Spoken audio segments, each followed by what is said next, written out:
Hi everyone, my name is Shalini Raj. Currently I'm a second year student at Mahatma Gandhi Institute of Medical Sciences Sevagram. So NEET के लिए बाकी है 10 दिन and इस 10 दिन में आप किस तरीके से ऑर्गेनिक केमिस्ट्री को कवर कर पाओगे और वो भी विद इन 5 डेज, वो मैं आपको इस वीडियो में बताने वाली हूँ.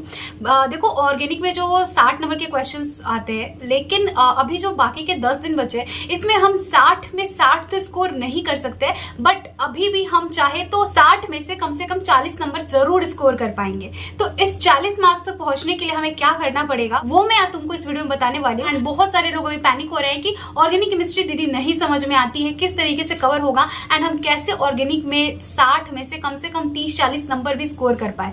तो देखो लास्ट का 10 दिन है, इसमें हमें करना क्या है. देखो ऑर्गेनिक का सिलेबस जो है ना वो बहुत ज्यादा नहीं है. ऑर्गेनिक में हमें 5 से 6 चैप्टर्स पढ़ने हैं. तो देखो मैंने अपने टाइम पे क्या किया था वही मैं आपको डिट्टो इस वीडियो में बताने वाली हूँ, एंड जिससे कि मेरे को ऑर्गेनिक केमिस्ट्री में काफी ज्यादा आसानी पड़ी थी. और ऐसा नहीं था मेरा कि मैं स्टार्टिंग से ऑर्गेनिक केमिस्ट्री बहुत अच्छा स्कोर कर रही थी. मुझे ऑर्गेनिक केमिस्ट्री में बहुत प्रॉब्लम आती थी. टू बी ऑनेस्ट मैं आपको बताती हूँ, मुझे ऑर्गेनिक ना मतलब ऐसा लगता था कि स्टार्टिंग में कि ऑर्गेनिक क्यों ही दिया हुआ है केमिस्ट्री वाले पार्ट में, मतलब इतना ज्यादा मुश्किल लगने लगा था. मैंने किया क्या, मैंने सोचा कि देखो ऑर्गेनिक केमिस्ट्री में जो क्वेश्चंस आते हैं वो एनसीईआरटी से ही आते हैं, क्योंकि ये सब लोग बोल रहे थे कि देखो क्वेश्चन जो आएंगे वो सारे के सारे टोटली एनसीईआरटी बेस्ड होंगे. तो मैंने क्या किया था वो मैं आपको बताती हूँ. मैंने ना एनसीईआरटी के जितने भी चैप्टर्स है ना, जो भी ऑर्गेनिक के जितने भी चैप्टर्स है, लाइक अल्कोहल हो गया, एल्डिहाइड, ये सारे चैप्टर्स के मेरे शॉर्ट नोट्स बना लिए थे. और ये रहे मेरे सारे शॉर्ट नोट्स जो कि अभी मैं टेलीग्राम पे डालने वाली हूँ. वहां से जाके आप लोग देख लीजिएगा एंड इससे आपको काफी ज्यादा हेल्प मिलेगा.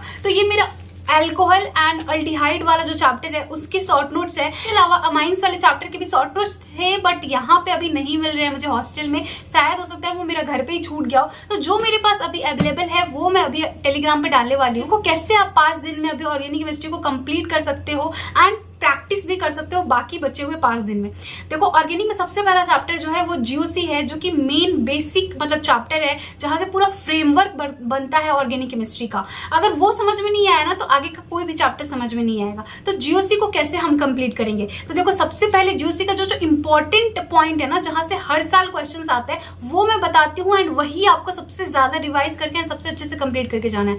देखो सबसे पहले आईयूपीएसी नेमिंग जो होता है ना, ये वाला पोर्शन बहुत ज्यादा इंपॉर्टेंट है. हर साल क्वेश्चन आता है, तो इसको ना कहीं से भी वीडियो आपको मिल जाएगा, उसको पकड़ के अच्छे से पढ़ लेना है. एंड ढेर सारे क्वेश्चन आपको वीडियो में ही जो सर प्रैक्टिस कराएंगे उसी को प्रैक्टिस करके चले जाना, उसी को मल्टीपल टाइम प्रैक्टिस कर लेना, बस हो जाएगा. यहाँ पे मैं आपको एक चार्ट भी दे रही हूँ जो कि मेरे पास था, एंड ये एक ऑर्डर का पूरा चार्ट है. इसको याद कर लोगे ना तो आप अच्छे से नेमिंग करना सीख जाओगे. तो ये भी मैं अपने टेलीग्राम पे डाल दूंगी, वहां से जाके देख लेना. इसके बाद नेक्स्ट टॉपिक है आइसोमेरी, जिससे कि हर साल क्वेश्चन आते ही आते हैं. तो ये भी आपको पढ़ लेना है वीडियो से, या फिर मैं इसका शॉर्ट नोट अपने टेलीग्राम पे डालने वाली हूँ, वहां से भी आप जाके इसको पढ़ सकते हो. एंड जितना उसमें लिखा हुआ है ना शॉर्ट नोट में, उतना भी अगर पढ़ के रिवाइज करके चले जाओगे तो आप जरूर इसके एक क्वेश्चंस को तो जरूर ही सॉल्व कर लोगे. ठीक है, नेक्स्ट बात करते हैं. इसमें टाइप ऑफ रिएक्शंस बहुत सारे हैं. रिएक्शन है ना वो आपको अच्छे से पढ़ के जाना है एंड उससे क्वेश्चन भी प्रैक्टिस कर लेना है. इसके अलावा चौथा जो सबसे ज्यादा इंपॉर्टेंट है, एसिडिक स्ट्रेंथ, बेसिक स्ट्रेंथ, इसको कंपेयर करना. एंड इसके ऑर्डर पे बहुत सारे क्वेश्चन आते हैं कि आपको ऑर्डर बनाना होता है कि एक ऑर्डर में लगाओ, डिक्रीजिंग या इंक्रीजिंग ऑर्डर में, एसिडिक स्ट्रेंथ पे, बेसिक स्ट्रेंथ पे. तो ये वाली चीज आपको अच्छे से प्रैक्टिस कर लेनी है. एंड इसके लिए मैं आपको यहाँ पे एक चार्ट दे रही हूँ, ये चार्ट मैं अपने टेलीग्राम पे डाल दूंगी.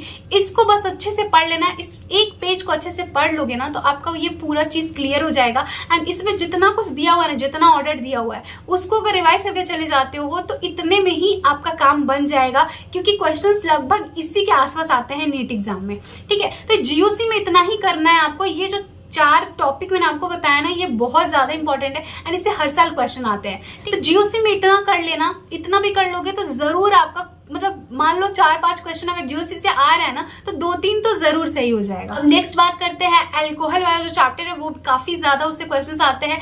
एल्डिहाइड वाला चैप्टर से भी क्वेश्चन आता है, तो इसको आपको बहुत अच्छे से प्रिपेयर करना है. अब आप लोग बोलेंगे क्लास 11 का एक और चैप्टर है दीदी हाइड्रोकार्बन, उसका क्या करें. देखो हाइड्रोकार्बन करने के लिए ना आपको उसमें 4 टॉपिक पढ़ने हैं. Alkane, alkene, alkyne and benzene के ऊपर जितने रिएक्शन दिए हुए हैं वो सब अच्छे से पढ़ के चले जाओगे ना तब भी आपका काम बन जाएगा. एंड जो फिजिकल फिजिकल प्रॉपर्टीज दी हुई है उसको थोड़ा देख के जाना, क्योंकि ना थ्योरेटिकल क्वेश्चंस वहां से बनते हैं। तो आपको एक बार एनसीईआरटी की रीडिंग लेनी है एंड वहां से जितने रिएक्शन है ना उसको एक पेज पे लिख लेना है, एंड जो भी फिजिकल प्रॉपर्टीज या फिर जो भी आपको लगता है कि ये थ्योरेटिकल लाइन, ये जो लाइन है इससे थ्योरेटिकल क्वेश्चन बन के आ सकता है, उसको एक पेज पे लिख लेना है। इतना ही करना है आपको हाइड्रोकार्बन वाले चैप्टर में।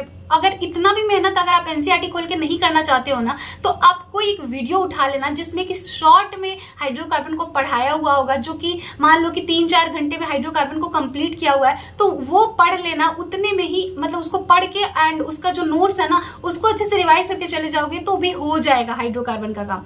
और एल्कोहल एंड एल्डिहाइड के लिए मैं आपको ये शॉर्ट नोट प्रोवाइड कर रही हूँ। मेरा जो ये शॉर्ट नोट्स है ये 5-6-7 पेज का है। तो ये पूरा एनसीईआरटी बेस्ड नोट है जो कि मैंने अपने लिए बनाया था अपनी प्रिपरेशन के टाइम पे, एंड इससे बहुत ज्यादा हेल्प मिला था। इसमें मतलब आपको एनसीईआरटी का ना हर एक लाइन आपको मिल जाएगा। मतलब मैंने ये एनसीईआरटी पढ़ के ही बनाया है। तो ये आपको देख लेना है, मेरे टेलीग्राम से जाके डाउनलोड कर लेना है। मेडिको शालिनी नाम से ही मेरे टेलीग्राम चैनल है, लिंक भी आपको डिस्क्रिप्शन बॉक्स में मिल जाएगा। तो इससे आपका यहाँ से 2 चैप्टर कंप्लीट हो जाएगा, एल्कोहल एंड इसके अलावा अल्डिहाइड वाला चैप्टर। एंड जो इंटेक्स के क्वेश्चंस होते हैं ना ऑर्गेनिक के, वो बहुत ज्यादा इंपॉर्टेंट है। तो बस आपको एनसीईआरटी का इंटेक्स का क्वेश्चन बहुत ही अच्छे से करके जाना है, मल्टीपल टाइम्स लगा के जाना। इसके अलावा बच रहा है अब अमाइन चैप्टर और बायोमोलिक्यूल।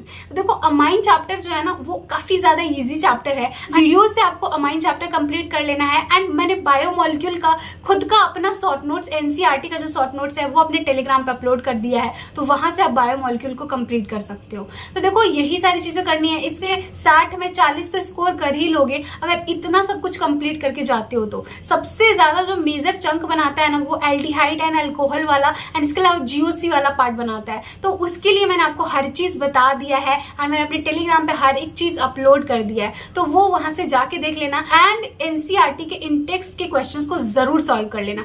तुमको बस इतना ही करना है एंड इसी को मल्टीपल टाइम्स करना है। इसके अलावा 1000 रिसोर्सेज के पीछे मत दौड़ना, कुछ भी नहीं होगा, क्योंकि लास्ट के 10 दिन में ना कुछ तुम ज्यादा नहीं कर सकते हो। तुम्हारे पास जो सोर्सेज तुमको मिल रहा है ना वो भी टू दी पॉइंट एनसीईआरटी जो भी चीज मिल रही है उसी को तुम मल्टीपल टाइम्स रिवाइज कर लो तो तुम्हारा काम बन जाएगा। इसके अलावा कोई बुक लगाने की जरूरत नहीं है अभी लास्ट के 10 दिन में, और कोई भी एक्स्ट्रा कोई भी डीपीपीज या फिर कोई भी क्वेश्चन पेपर सॉल्व करने की जरूरत नहीं है। इसी चीज को मल्टीपल टाइम्स कर लेना। नेम रिएक्शन का जो चार्ट है एंड डिस्टिंग्विश टेस्ट का जो चार्ट है, ये सब चीज तुमको मेरे टेलीग्राम चैनल पे मिल जाएगा, क्योंकि नेम रिएक्शन से हर साल एक क्वेश्चन आता ही है, तो वो भी तुम वहां से कवर कर सकते हो। तो इतना ही तुमको करना है एंड ये तुम चाहो ना तो इतनी सारी चीजों को तुम 5-6 दिन में पढ़ के कंप्लीट कर सकते हो। एंड बाकी जो उसके बाद 3-4 दिन बचेगा उसमें अच्छे से इस सब चैप्टर को रिवाइज करते रहना एंड इसके क्वेश्चंस कर लेना जो एनसीईआरटी के इंटेक्स्ट वाले हैं। इतना भी कर लोगे ना तुम 60 में 40 तो आराम से करके आ जाओगे। ठीक है, अपने ऊपर भरोसा बनाए रखो। जितना तुमको भी मैं बता रही हूँ ना उतना कर लेना ऑर्गेनिक के लिए। अगर तुमने अभी तक ऑर्गेनिक को कुछ नहीं पढ़ा है तो इतना कर लोगे ना, मोर देन सफिशिएंट है। तुम 60 में से 40 अभी भी स्कोर कर सकते हो इतना करके। ठीक है, so wish you all the best. और कुछ भी और भी पूछना हो ऑर्गेनिक में, और कुछ जानना चाहते होंगे फिर ऑर्गेनिक के रिगार्डिंग, या फिर कुछ भी मुझसे पूछना चाहते होंगे तो नीचे कमेंट सेक्शन में जरूर पूछ लेना। एंड मिलते हैं नेक्स्ट वीडियो में। Thank you so much.